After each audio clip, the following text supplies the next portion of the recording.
Welcome everybody. This is Accessibility in Games, better designed for everyone. Do you want to introduce yourself? Hi, so this is primarily Ruth's panel, but I'm Amy. I'm a product designer. Before my current job as a product designer, I worked for 5 years as a researcher at Georgia Tech, and I was kind of a user experience generalist, but we worked on a lot of projects with accessibility and gaming applications and some experiment like wearables and things like that. But I am here with... I am Ruthie Edwards. I am a UX designer at a really funny named company called Wong Duty, but it's a creative agency. I'm also a indie game developer, and I love to do game jams, basically obsessed with games. And you can find me on Twitter at Ruthie Edwards. And I think we know why we're all here. It's because games are all really important to us. Games are really important to me as well. This is me when I was a kid. I got my first Game Boy, and I was obsessed with it, and I still basically am. But games can be important for a lot of reasons. First of all, they're like relaxing, they're a way for you to learn new things, they're a way for you to become, for you to socialize with people, meet people, and interact in ways that you can't in the real world, which is really exciting. And then if you're into game development, it's a creative way to exercise your talents, experiment, and just engage with this awesome community. So this is just a picture of my community from Richmond. Totally recommend joining a game dev community because they're like the coolest, craziest people ever.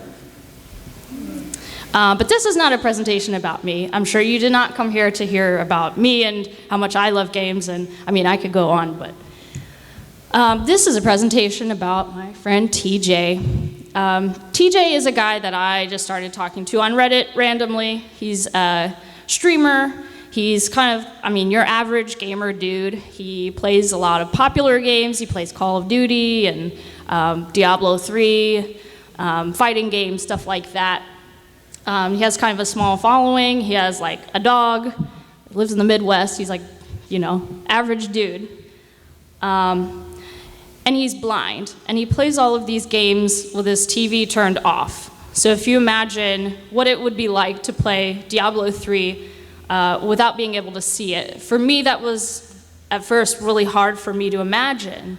But when I started talking to him and reading what he was posting and watching his videos about how he plays these games while blind, it occurred to me that games could be deliberately designed in a way that makes them accessible to everyone.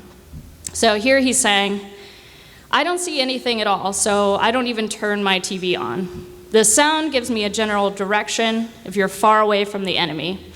The closer you get, the more distinct the sound becomes, resulting in being able to identify when they're behind a wall or out of your character's conceivable sight. I can identify when I go behind a wall and the enemy is within a clear line of sight in order to not shoot into a wall. And that also translates to footsteps and gunshots, and he explains this while he's playing Call of Duty. This is actually footage of him playing. He hears someone off in the distance and he aims right toward him, and he dies, but it was a pretty good attempt where he's able to hear the difference between, you know, he knows this character is walking on cobblestone. He can hear the difference between the different terrains. He can hear the direction because he's got headphones on that have binaural sound, so he can hear whether they're on the left or the right. And he can hear the distance based on how loud or soft it is. And then sound in that game also sounds different through walls, so there's like reverb applied to it. And then he can finally tell what kind of weapon he's using because every gun has a unique reload and equip sound and all of this stuff. I mean, it's like the sound in this game is immaculate. But not all of that was designed specifically for people with disabilities. A lot of it is designed for just being really immersive and being very accurate. All these things that people who like Call of Duty like to feel immersed in. But so I thought we'd go over a couple definitions before we get into some more examples. So when we talk about accessibility, we're talking about features that are deliberately designed for people with disabilities so that they can play games and enjoy them. Whereas usability is a little more generalized. It is a design feature that affords all players better playability, enjoyability, easier learnability, like tutorialization, things like that. So that's kind of the difference. Accessibility has the intent of being designed for people with disabilities, where usability is more generalized. So here's a real-life example. You've probably seen one of these. There's a couple in this building. This is an elevator. And just to demonstrate how accessibility benefits everyone, the elevator in this building, like most others, are required by law by the ADA, or the Americans with Disability Act, to be in all new construction since like 1992 or something. So it's specifically in like Title III, it says, you have to have an elevator because you can't deny goods and services to people with mobility disabilities. So that's why we have these elevators. And not only do they benefit people who do have mobility issues, but it also benefits people who maybe they have a temporary impairment, maybe they broke their leg and they have crutches. It benefits young kids. I mean, being a baby and not being able to walk is not a disability, but it benefits them. And people who are like carrying a lot of packages and stuff like that. So accessibility still benefits everybody. Usability is a little bit different. While it still benefits everybody, it's kind of just a general good design feature. So while on the left here we have the braille on the door open button, that is an accessibility feature. The door open button by itself is just a good usability feature. It's not specifically designed for anybody, but it still benefits everybody. I like to get out of elevators. Also that. Everybody likes to get out of elevators when they're on the right floor. And everyone wants to think about not elevators right now. They want to talk about video games, so let's talk about video games. This is a video game called Ring Fit Adventure. It's a fitness game for the Nintendo Switch that came out this year. We have a fan. But it's got a lot of nice accessibility and usability features. If you didn't know, this is how you play the game. You have a physical peripheral that's this weird ring that you stretch and push in, and then it also has a leg strap. So kind of by default, these physical peripherals can be a challenge to accessibility, but good design can get around that pretty well. So one of the accessibility modes in here is these different, they call them assist modes for your shoulder, your back, your abs, or your knees. And what they do is they allow the player to use button presses instead of having to, say, jog or do squats. You can do button presses instead. So really easy design solution. More games should do this. As far as usability modes, there's one called silent mode that, for me, living in an apartment building is really helpful. Instead of doing jogging and like banging on your downstairs neighbor's ceiling, you can do just like squats where you're bobbing in place instead. So that's a nice usability feature.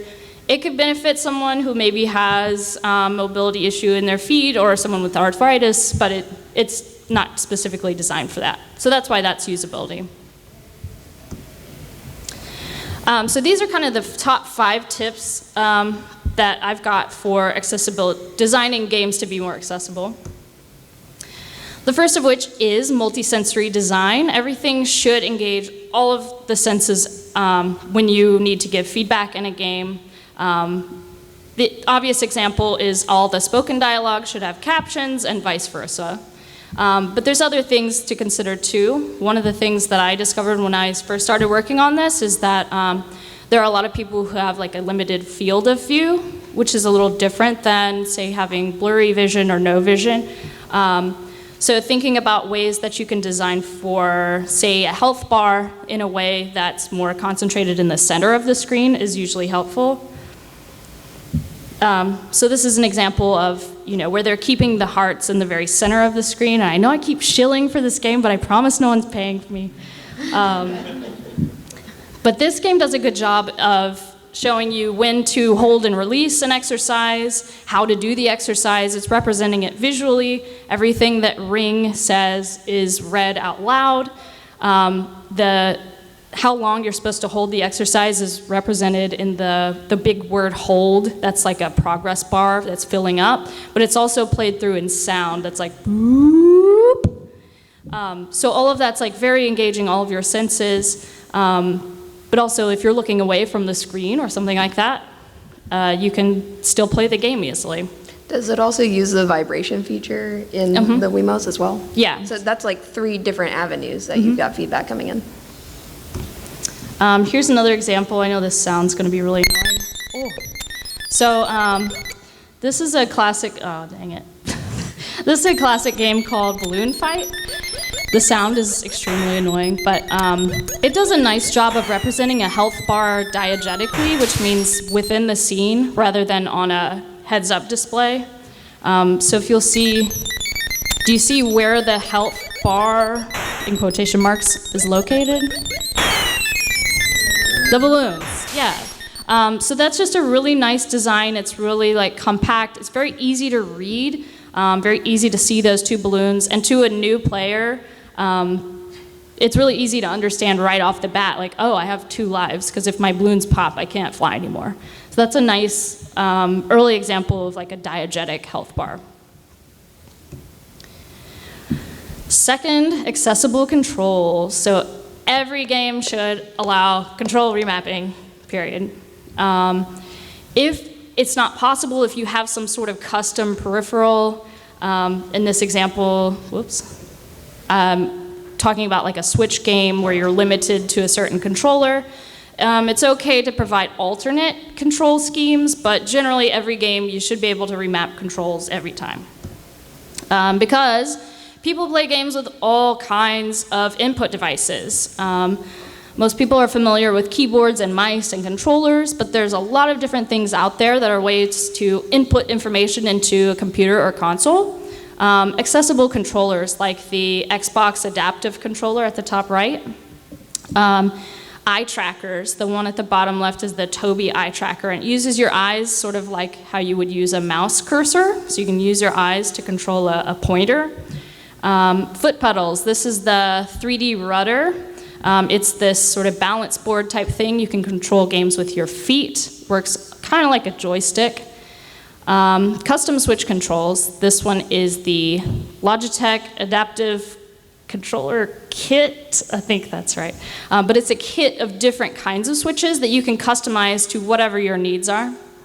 And then finally, sip and puff controls. This is a controller where you can sip and puff into like a straw, and it can control various inputs. You might have more than one of these straw devices, but it measures, you know, in and out. There's different ways that you can map it on your computer. So, but there's lots more devices besides this. There are people that play games with one button.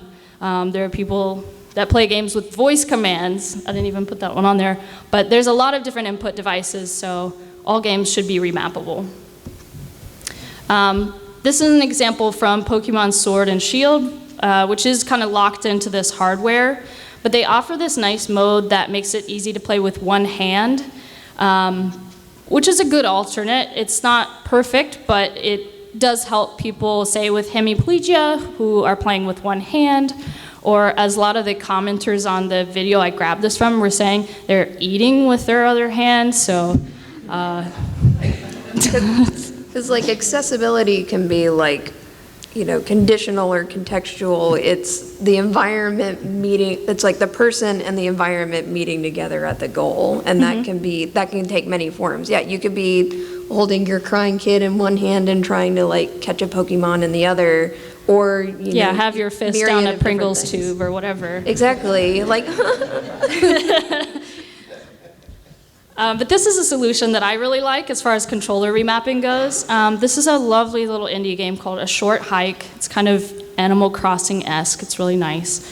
But the way that they handle the keyboard remapping is that all of the actions in the game, like movement, jumping, etc., is mapped to a variable, and you can change any of those in the menu. So it prompts you, press the down key, like press whatever you want to be the down key. So you could press a button on anything as long as it maps to a key on the keyboard, which all of those devices that I just showed you do.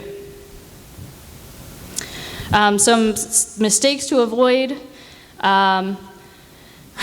QuickTime events are a pain in everyone's butt. No one likes QuickTime events, just don't even do it. Think of inventive ways to do QuickTime events, like say Spider-Man needs to open a door, and instead of like having to mash the square button or whatever it is in a certain amount of time, maybe there's like a cool puzzle or a password or something that's more interesting than hitting a square button.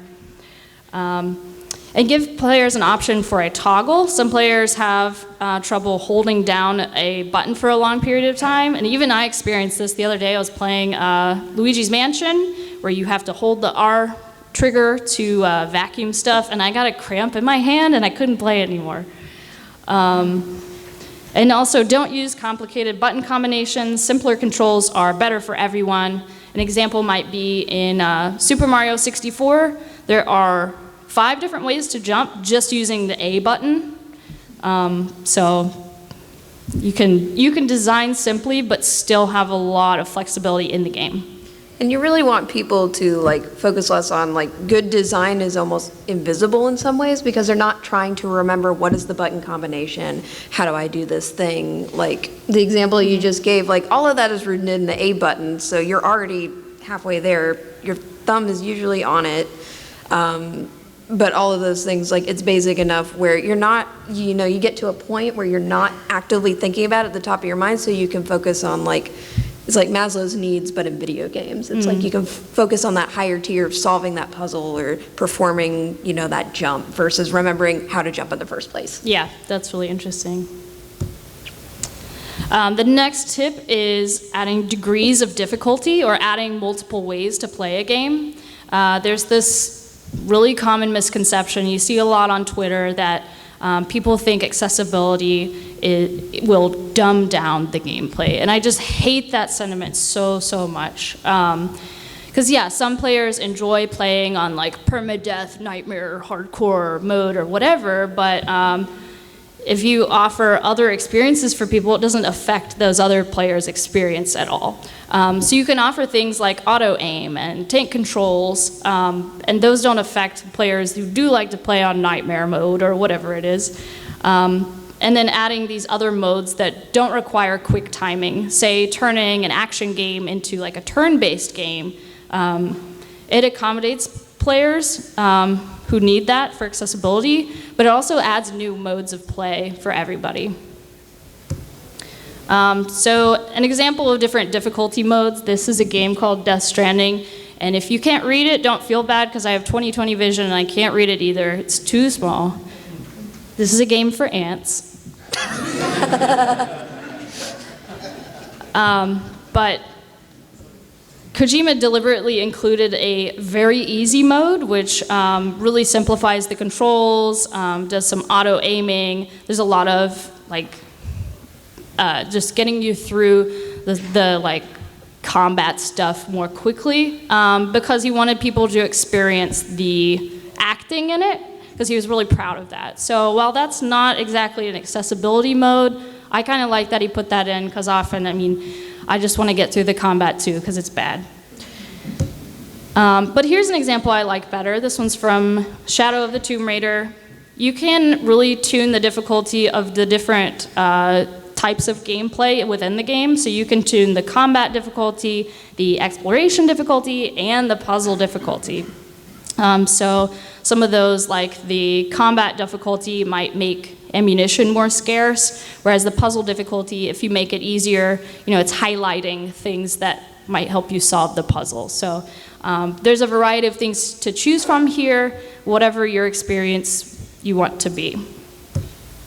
And then I also like this example. This is from Cadence of Hyrule. I see a Cadence out there. So this is a rhythm music-based game where you are defeating enemies to a beat. So like many music games, that's kind of, it might by default be limited to people who are deaf or hard of hearing, but they introduced what's called fixed beat mode. And instead of having to jump on the beat, it turns more like turn-based, and it like totally creates a new way to play this game. It's more like a tactical strategy, kind of like chess game where you can really plan out your moves. And I just thought that was so smart because, yeah, you could look at it and say, oh, I can't hear the music, or I don't have good rhythm, or whatever it is, and I can't play this game, but they got around it. Number 4 is clear visual design. So we're going back to some design basics. This seems obvious to me because I went to art school, but objects have to stand out from the background or people can't distinguish what they are. Some people are colorblind and they can't distinguish objects if you make them colors that they cannot see. Some players, like I said, have a limited field of view, or they just need to make the screen bigger, so allowing people to, toggle between windowed and full screen mode is important for accessibility. And then as far as captions go and any text in your game, don't do what Death Stranding did. Actually, they patched that. They added a thing to make the text bigger. Yeah, I'm not going to pat them on the back for that. But well, it's never too late, and it's better late than never. But yeah, that's the standard we need to hold up. Yeah, so making the text large, high contrast, using a readable font, all of those things super important. So an example I have for this is one of my favorite games. It's Factorio, which I guess has been in early access for like the last 100 years or something. But I love this game, but it has a lot of visual design issues. This is very zoomed in, so you can actually see it. But everything on screen is very tiny, and everything is brown for the most part. So there's not a lot of contrast. And I get that that's part of the game's sort of ambiance. It's this kind of apocalyptic, you're trying to reconstruct everything. But there's just not enough contrast to pick out a lot of the objects, such as the copper from the background. It's really not contrasty enough. But one of the other problems is that it's not colorblind friendly. There's 2 different science packs on the screen. The one in the middle is green and the one at the bottom is red. But colorblindness is one of like the most common disabilities. Some people don't consider it disability, but whatever. But there's so many different ways you could solve for this issue besides using color. There are 7 elements of visual design besides color, and color is one of them. But here's an example of a color scheme that does work for almost all colorblind people, because the yellow is very light and the blue is very dark as far as value goes. When in doubt, just throw it into like a grayscale and see, can you pick those things apart? Yeah. It's super easy. Yeah, really easy. So on this screen alone, I've created like 14, what do you call these things? Flasks? The Gestalt principle? Oh, the flasks, yeah. Erlenmeyer Bottles. flask things, bottles. Science bottles. You do science with them, don't drink them. So you can alter the line, that's the outline around it. You can alter the space, which is the space that's around it. You can make them different shapes, which I think is probably the best solution. Texture, you can add value, which is the lightness or darkness. Form is sort of a 3D principle, but it's how like deep the object is. So I tried to simulate that here, but in 2D it's a little bit different. So yeah, it's not hard if you practice your design principles to find ways besides color to distinguish objects. We do this in the real world all the time. Like, go to a vending machine and try and pick out, like, I don't know, a Powerade from a Coke. Like, there's so many different factors that are already in there. We just need to bring those into the digital world. Yeah. The last one I've got is feedback or juice. They're sort of the same thing. Game devs like to use this word juice, but really it's like feedback. So anytime that the player inputs something, which means they press a button, they use a motion control, they step on a DDR pad, whatever it is, whatever input they're putting in, there needs to be feedback so that the player understands, I did something and it had this action. So there's a lot of different ways you can represent it, and like we said, you should use every single what is called sense available to you. Multiple encoding, like multisensory, yeah. So you can use sound effects, animations, easing, particles, footprints, haptics. That's, I think, a fun one, but always remember to have the option to disable it because a lot of people don't like that. Manipulating the game speed, screen shake, another one you should have an option to disable. And there are so many cool ideas that you can give the user feedback on their actions. So here's an example. This game's downstairs called Dance Dance Revolution. And this game, when you press one of those foot pedals, it has like a dozen different kinds of feedback on it, which is super interesting if you look really close at this design. It's kind of hard to take in all at once because it's like this like crazy anime music, like and these lights flashing in your eyes, and it's there's a lot going on the screen. But if you look at it closely, when you press one of those foot pedals, you'll see it light up on the physical machine. You see the arrow on the screen flash. You see your score updating. You see the bar thing at the top, adding or subtracting from that. You see a combo number going up. You see where it says perfect or miss or bad in my case. And then you hear audio also of like the narrator saying like combo and good and stuff like that. And on the ones where it shows a character, it shows your character pressing it too. Yeah, that one too. So there's like tons of different ways this game is showing you, hey, that was good, you did good, or that was bad, you did bad. So always do like a lot of different types of feedback for accessibility and usability, and because it's more fun that way. Just a couple of bonus tips at the end. These are, I mean, just general tips for everybody, even if you're not a game developer. Everyone should be an advocate or an ally. You should write reviews, you should write articles, you should write to developers. A lot of developers have community managers now, like the woman at EA. They're great. You can talk to these people on Twitter. Definitely get into some Twitter arguments. That's always helpful. Always support gamers with disabilities when you can. I really like this site called Can I Play That? It's written for people with disabilities by people with disabilities, so they do like deaf gaming reviews, and they do accessibility reviews of games, and those are really cool. You can donate to Able Gamers. What they do is fundraise to buy specialized controllers for people with disabilities. If you're a game developer, the IDGA has a special interest group for, it's called Game Access, so you can contribute to like setting standards forth. As far as representation goes, put people with disabilities in your games, but don't make them the bad guys, because that tends to happen way more than it should. You can test your games. Make sure you're doing player testing with people with disabilities, because they will give you really good feedback on why things are working or what are not working. Able Gamers has player panels where you can submit games to them and they will find people for you. And then better representation on MAGFest panels, including this one. That would be really cool.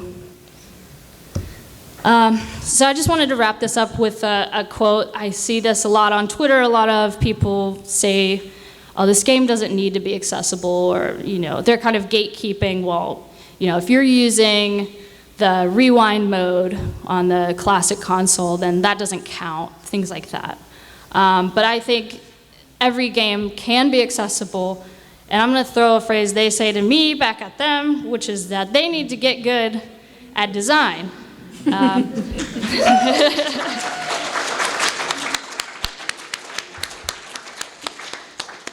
Because every game can and should be accessible. So cool, we'll take questions for the rest of the time. If you can, there is a microphone up here so that everybody can hear. If you want to write it too, we've got paper. Would you want me to run the mic around? I don't know with the cable or anything. I don't know. If people need I don't know if it's long enough. Okay. Hey, I just wanted to say thanks for doing the panel.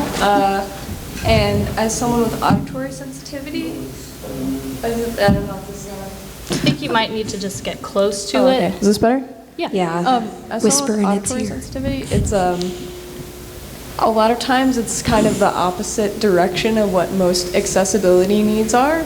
like I like first-person shooters, and the bullet noise is so loud compared to the footsteps that I often am not, like my teammates are annoyed at me because I can't hear when someone's walking into the building. And I was just wondering if you could talk about, like, I missed a little bit at the very beginning. I was wondering if you could talk about, like, sound mixing, possibly, and, like, how that could be more accessible for both, like, you're talking about, like, sensory feedback and, like, multiple senses, which is great, but it'd also be great if you could turn some of it off, right? Or, like, reduce it, you know? So, that's just... I see a lot of games now where you can, like, it does the sound mixing where everything is playing together, but you can control dialogue versus music versus sound effects versus all of these other things. And like, I really appreciate that too, because like sometimes sometimes it's hard to hear the dialogue or something like that, but that's more of, it's kind of like how you have the ability to remap controls and inputs. It's being able to remap how that audio is generated. So I think, yeah, the more granular you can get, the better. And it's not that difficult to implement, I don't think, especially with like the way that games are now. Like, I imagine something like Balloon Fight, that would be difficult to do because of processing power, but really, I don't really see an excuse to otherwise not do it. But also, like, test with people who, human hearing is as various as there are people. So yeah, the more you can like QA test with people, like, especially if you're a sound heavy game, every game should do it, but like, get it in front of as many people as you can, and they will, like, everybody has a different experience and will provide you with more insight on how to make it better. And ultimately it does benefit everybody when you do.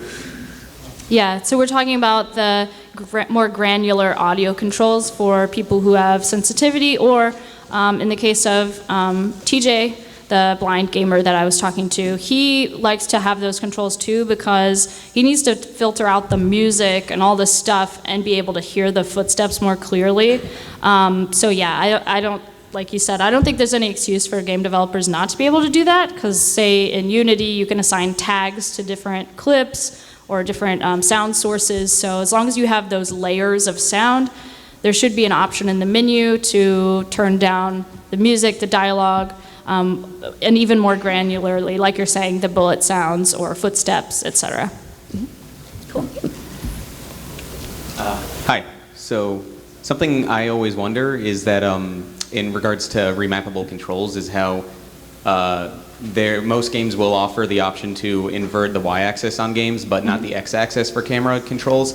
And for people like me who like grew up playing games that had both by default inverted, that's just kind of like how my brain is wired to work. So I'm just kind of wondering, why is it that most games kind of just omit that? Is it really just like people just don't even consider it? It kind of baffles me sometimes. Yeah, I think that you're right on the ball, that it's just people don't consider it. They're thinking about, well, I tested it and it worked fine for me. And they're just not considering flipping the y-axis and the x-axis. That's very easy to do programming-wise because it's just button inputs. So yeah, I'm not actually sure why. It's easy to get hung up on like what is, like best practices, but like who decides those or why. It's like if it happens to be the prevailing thing and it's like we're just gonna do that because that's what everybody's doing, it's, not necessarily like that's how, I don't know, different things that may be better don't necessarily proliferate, but, being able to question that. And, even if you as a designer may believe that, like, with your opinion or your experience that, this certain best practice may be a way to implement it, that may not be right for everybody. You have your own bias that you have to account for. And, that's why getting it in front of more people, but also just like, what, if it's something that you can change, why not make it applicable that way? But I think a lot of it just falls down to like good enough or best practices where like, yeah, we don't really want to bother with it, but it technically works. But yeah, I agree. Hello? Hi. Yeah, you have to get real close to the mic. Thanks. Well, first, thanks, Ruthie, for doing this talk. I had a question on your thoughts about how early you should worry about accessibility, and I was just kind of thinking about control remapping and a scenario where someone might be wanting to prototype like lots of different games, and so they might like put aside adding options for control or control remapping and such like that to get more games out there, and then later focus on like putting accessibility into the game that does well. And yeah, I was thinking of a scenario where someone might put like tons of effort into making a game accessible and then it doesn't like get any attention. And if you had any thoughts on that, if there's a trade-off or not. Yeah, so how early should you start implementing accessibility into your game? And I mean, you know my answer, it's going to be right from the start. But I also think it's easier that way. In the case of control remapping, say if you have a character who jumps in the game, you write like a little function that runs the jump, but you refer it to another function that is setting that key. So anytime you need to change that key, it's not affecting the rest of the game. So I think if you set yourself up like a little kit of that kind of stuff that you can implement in every game that you make, that's the best way to handle control remapping. And there's actually a lot of utilities that say handle controller input instead of keyboard and vice versa. That I was just using that as an example. yeah, but yeah. Yeah, I kind of agree with you. I came up with that answer like as I was thinking of the question that yeah, you're right. It's better to do it earlier than later. But yeah, I was wondering if you had any more thoughts. Yeah, so if there's any trade-offs to waiting till later for implementing accessibility? Well, like if you think that worrying about accessibility might slow development time, I guess. Ah, that's interesting, because that's something I hear at work a lot, is that, oh, we don't have time for accessibility, or we don't have money for accessibility.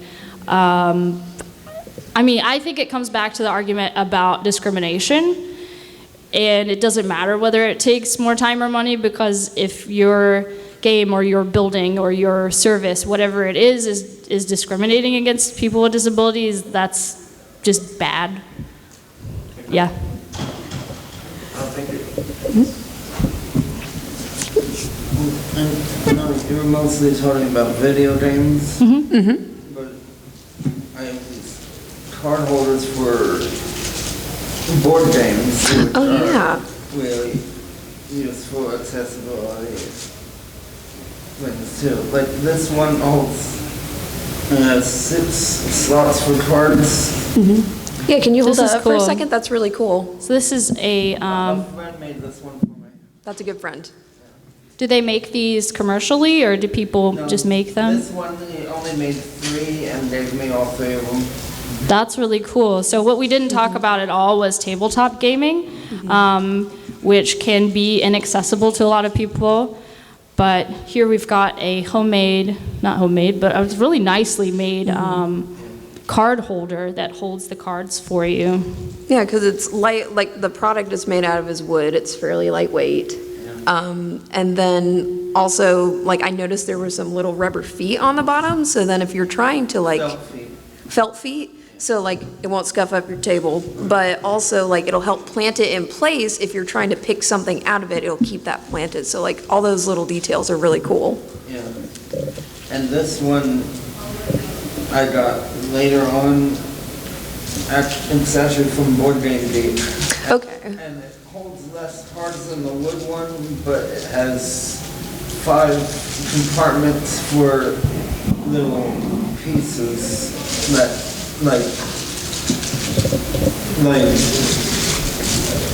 resources you might have for the game. So like I imagine you could use that, like you could roll dice in that. You could have that as a dice mat, It's or too small for dice, but I mean, like if the game you're playing has cards and money, you can put the money in the cards in the front and back slots. yeah, like you could play Splendor with that, or That's cool. Catan or anything. So I'm that's gonna awesome. have to update this deck with more tabletop stuff, because like it goes back to the consideration thing. I don't think a lot about tabletop because I'm so obsessed with video games, but that's really cool. Thank you for sharing that. Yeah, thanks for showing us that. That's really cool. And you see that stuff that like, you know, I would buy that. Anybody would buy that because it's just a cool thing and it's useful. Like a lot of things are super simple, but yeah, people can find ways to use any of that stuff. Cool. Hello. Hello. Really close. You Get can pick it real up if you want. Intimate. Hi. Yeah. So first, thank you for doing this panel. I'm coming from a web development background, and access there is a big concern, and wanting to get into game development, this has been something that's been on my mind. And also, just a quick thought on the question of cost. I've found that it's often cheaper the earlier you think about accessibility as well. So that's just one other little. Yeah. Sorry.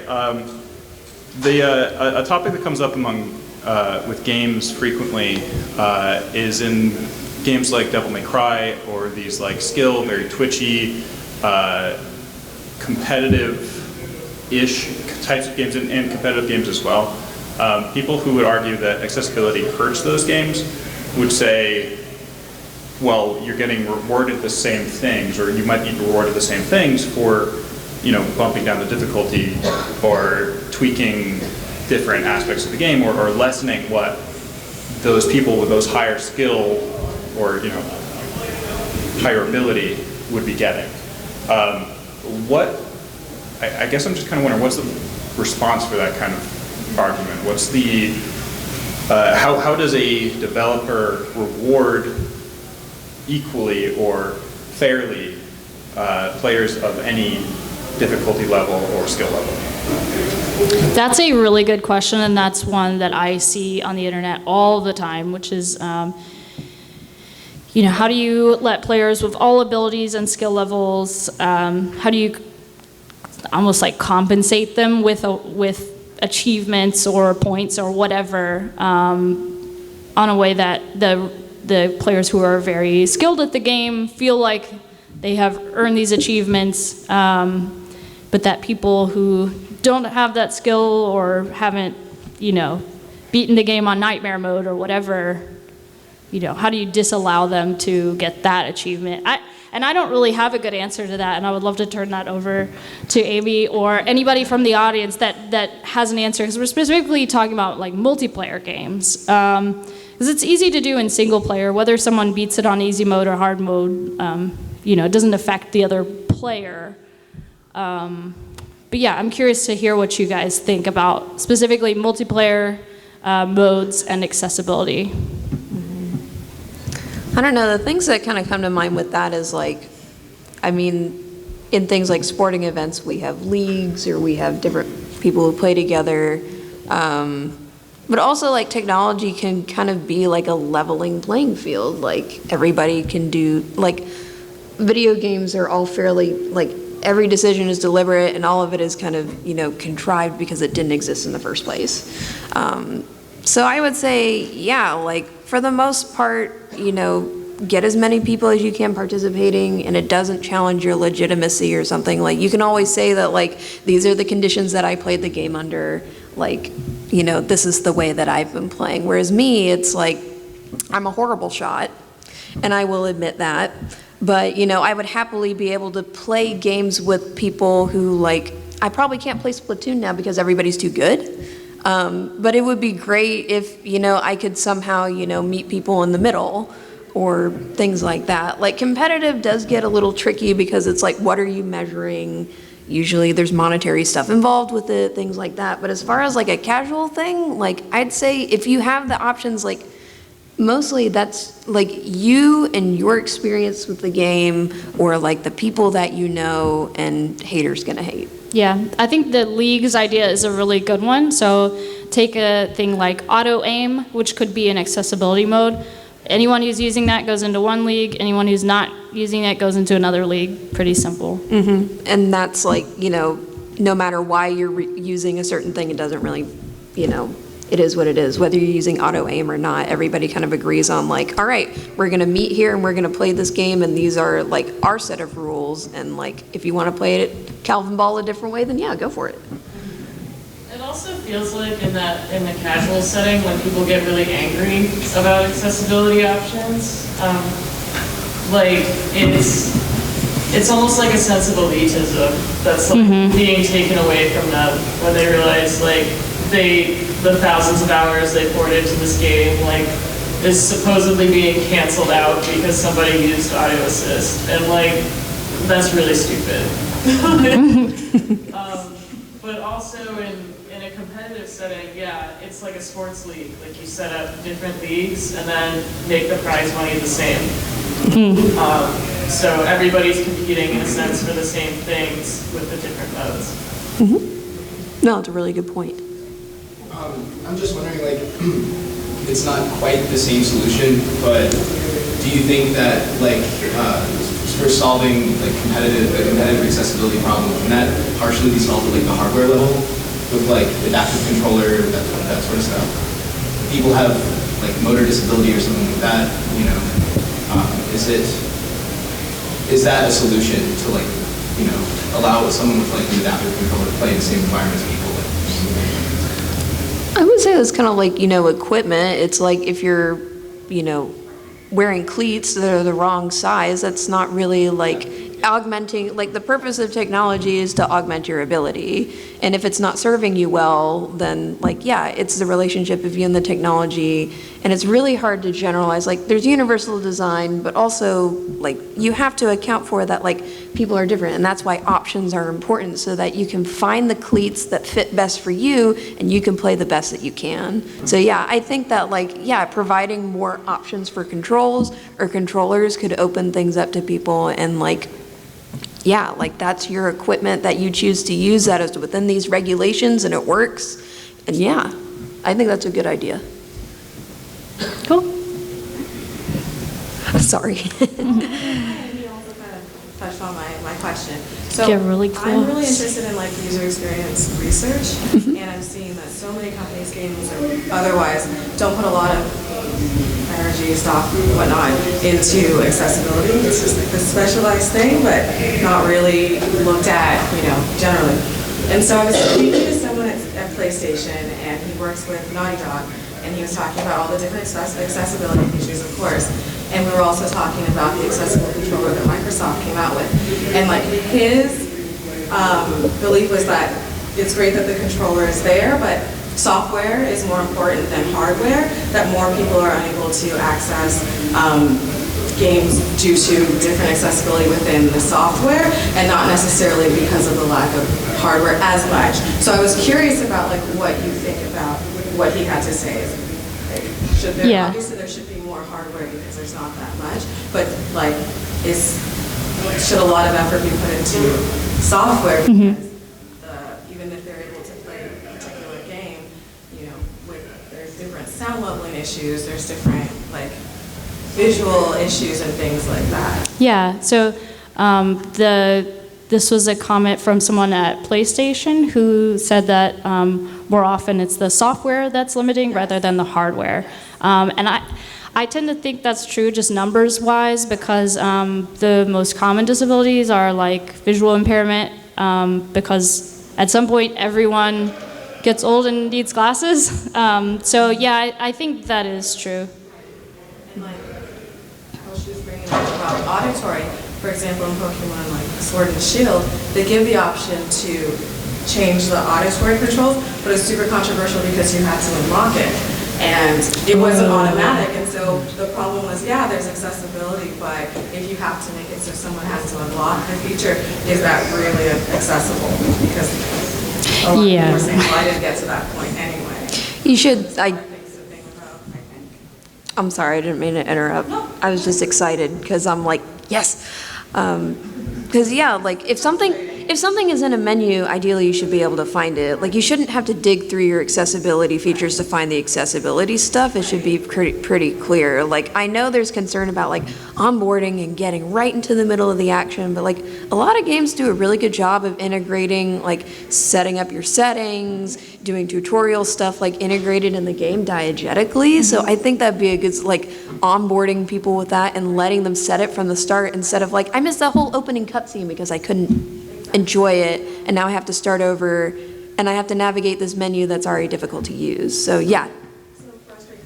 Almost there. Yeah. It is no, that's a frustrating. really good point. The hardware and the software both need to meet in the middle. Awesome. Get real close to that mic. I know I keep saying it, but you got Whisper it. in its ear. Just one quick question. On terms of difficulty, usually a game just gives you easy, medium, and hard, but I find that if I've never played a type of game before, like Civilization, I don't know what easy, medium, and hard means. So, like, is there any way to give better context as to why is hard? Like, are the enemies faster? Yeah, I think that example, so the question is, instead of just saying easy, medium, hard, is there a way to like describe what those modes mean? Shadow of the Tomb Raider does that really well here when you alter, and they're using that same language, normal, easy, and hard. And they describe exactly what's changing underneath that. So under combat difficulty, if you have it on hard, it says ammunition boxes are rare. So it's telling you exactly what's happening, and then when you toggle different things, it changes. You know, there is an outline on objects or there isn't an outline on objects. Yeah, I think that's a great idea that all games should describe what those modes do and are. Because yeah, if you haven't played the game before, you don't know what you're getting into. And it could be really frustrating if you get into it on, say, normal mode, and it's just too frustrating for you to play. So I think that's a really good idea. Yeah, it comes down to like that granularity and being able to customize it, because that's what, you know, the developers are doing behind the scenes anyways. For one reason or another, they're picking certain values, but those values, you know, are contrived, or, you know, they have stuff behind them, but like ultimately it was purposeful decision for some reason. It didn't just exist that way like gravity does on Earth. Yeah. And I think the naming convention of easy, normal, and hard is kind of weird too, because those are relative terms. And maybe there's a more creative way of describing those too. Like how spicy is spicy, like a thermometer helps, but it's like, you know, I don't know how much that's gonna hurt me, but yeah, something even like, instead of easy, medium, and hard, instead of just picking one of those three, it's like, what if, you know, yeah, it would be a little more work on developers, but you could really tweak a really cool personalized experience if you could like slide those things where it's like you could tweak it just right, where like the amount of scarcity for something is just right, where things just hurt just right, where it hurts so good. You know? Yeah, I think what's it called? Not Life is Strange, what the heck? Don't Starve has really fine controls for things like that, so you can choose the scarcity of different resources, but also like how much life an enemy has. So that would be a cool way to control a game, is like enemies take 1 bullet to kill, or enemies take 2 bullets to kill. So it's more tangible than just saying easy, medium, hard. So I had actually kind of a similar question to my brother, or like somewhere along those lines. I'm kind of wondering like what would be like the best way to present a lot of these options, because I think they're good, but sometimes I guess if you just vomit like all the options at someone might get confused, or depending on like what their like level is with computers, they might not know what like certain terms mean. So like, for example, this isn't necessarily in difficulty options, but like one game I always had trouble with was Xenoblade Chronicles X on the Wii U, where half the stuff in the game I just couldn't really figure out or understand because it was just worded so poorly, the text were so small, and I just couldn't understand like some of the terms they were using. Yeah, so the like standard now is to put accessibility things in an accessibility menu specifically, rather than putting audio stuff in an audio menu, putting captions in a, I don't know, caption menu, to put everything under an accessibility menu. But you're right, if you do have a lot of options, which is great, sometimes it can get overwhelming, the number of options. So you could, I mean, there's a lot of different ways to subdivide that, but it could be, you know, you have sub-menus within accessibility for visual, auditory, etc. As far as difficulty, I think some games will like see how you're doing, or kind of, you know, litmus test occasionally, and then scale according to that, and you can set them manually afterwards. But if it's contextually aware and it's learning, like, it's almost like if you're working out, you know, you can't run the, what is it, P90X, like you don't start the first day on, it's like, I'm gonna do hard and this is exactly what hard feels like. It's like, you know, see how you do on some exercises, we'll evaluate it, and then see like, well, maybe we can recommend this, or like you might like these, like the system could suggest I love that idea. different ways, like of, how did you do on that? Well, the stakes aren't very high. You were kind of driving the car around in the parking lot, and you only hit virtual cones. So based on how many of those, we'll adjust your difficulty, and as you are getting better at the game, then you adjust that difficulty accordingly. But you can always bowl with the bumpers if you want to. Yeah, I love the idea of doing it contextually. You see that a lot in the new Mario 3D World, whatever those games are called, where they're like, oh, you're dying a lot. Do you want to turn on assist mode? Rather than having to go through the menu, or maybe you don't even know that option exists, doing it contextually like that. And Ring Fit Adventure does the same thing. It's like, oh, you're not getting those squats. Do you need help with this? Yes, sorry. yes is the answer. I need help. I like the idea of doing it contextually because it's really smooth and easy, and they don't have to look through the menu at all. I would say, though, with that, I would have to be careful with wording or the way that you do it, respect the player as well. Don't say, you're hot garbage at this. Would you like me to hold your hand? It's like, no, it's, be a little more subtle and, have more elegance with that. And then that's a good experience. You're acknowledging that, everybody learns at different ways and has, different strengths and stuff like that. Cool. So it's 8 o'clock. We are out of time, but we'll hang around here if you want to talk to us. Thank you guys so much for coming.